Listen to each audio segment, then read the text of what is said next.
સલામ. આજે મારા ગામના શિક્ષક ગણ પ્રાથમિક શાળાના અને કુમાર શાળા અને કન્યા શાળાના તમામ સ્ટાફને હું આભારી છું.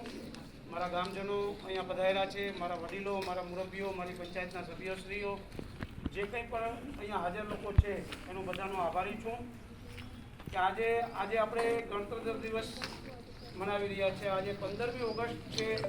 આપણે ભારતને આઝાદી મળી છે 15/8/1947ના દિવસે, અને એમાં હજારો અને લાખો માણસોની કુરબાની થઈ છે.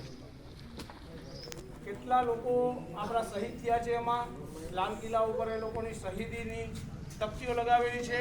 એમાં કેટલા મૌલાનાઓ, કેટલા હાફિઝો, કેટલા કારીઓ, કેટલા સંતો, કેટલા મહંતો, કેટલા સાધુઓ, કેટલા લોકો, વીર લોકો આપણા ત્યાં શહીદ થયા હતા. ત્યારે આપણે આજે આઝાદી મળી છે ને આપણે આપણી સ્વતંત્રતા મનાવી રહ્યા છે. આપણે આપણી આઝાદી મનાવી રહ્યા છે કે આપણે આઝાદ કર્યા અને આ દેશમાં અંગ્રેજોની ગુલામીથી આપણે નાબૂદ મુક્ત આપણે થયા છે. આ આઝાદી આપણે એમને નથી મળી. આપણા ઘડવૈયા લોકો, આપણા બાપ દાદા લોકો, જે આપણા ઘડવૈયા લોકો હતા, એ લોકોએ શહીદ બલિદાન આપ્યું છે. અને આ મટ્ટીમાં આપણું ખૂન છે.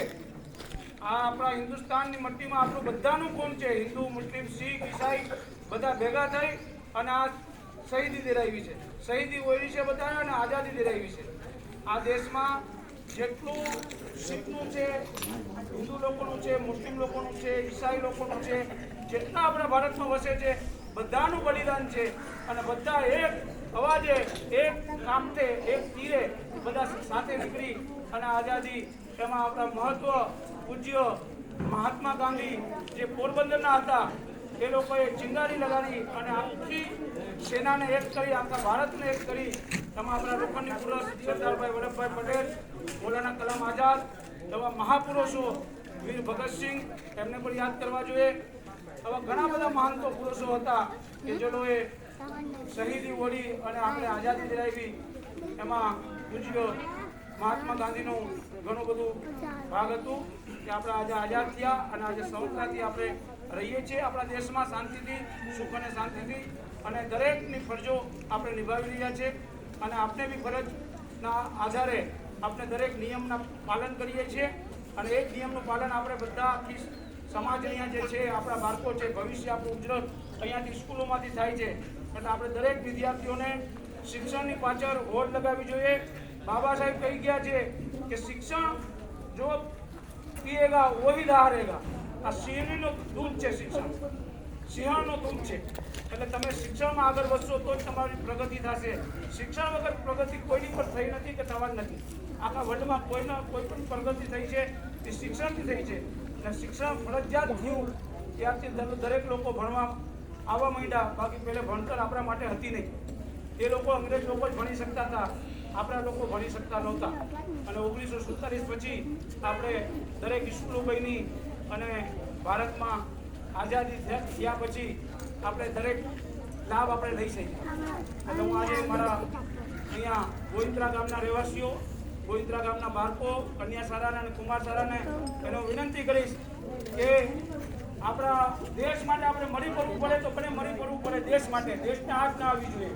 એ સામે કોઈ પણ હોય, પછી પાકિસ્તાન હોય, બાંગ્લાદેશ હોય, નેપાળ હોય, શ્રીલંકા હોય, વર્લ્ડનો કોઈ પણ દેશ હોય, એની સામે આપણે લડવાની જ્યારે આપણી સરકાર ક્યાં ત્યારે આપણે ઘરે ઘરથી નીકળી અને દેશ માટે આઝાદ જે કરાવ્યું એનું બલિદાન આપણે ચૂકવવા માટે રહેવું પડે તૈયાર. બોર્ડર ઉપર માટે ગમે ત્યારે જવાની જરૂર પડે તો આપણે જવા માટે તૈયાર છીએ એવું હું અહીંયા આહવાન કરું છું.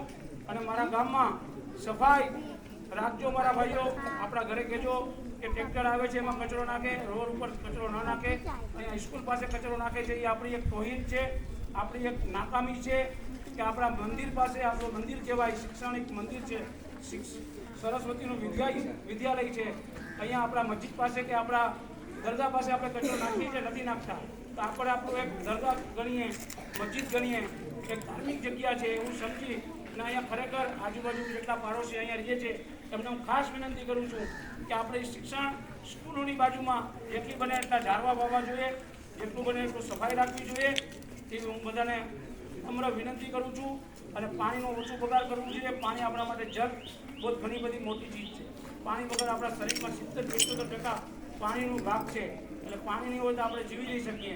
એટલે પાણીની બચત કરવાની અને ટાઈમસર કચરો ટ્રેક્ટરમાં નાખવાનો એનું ધ્યાન રાખજો. બધા વડીલો અહીંયા બાળકો જે ઊભા છે એ પોતપોતાના વાલીઓને જઈને ઘરે થોડીક શિક્ષા આપે કે ભાઈ કચરો ટ્રેક્ટરમાં નાખો અથવા એક જગ્યાએ જમા કરો અને ટ્રેક્ટર આવે ત્યારે નાખો.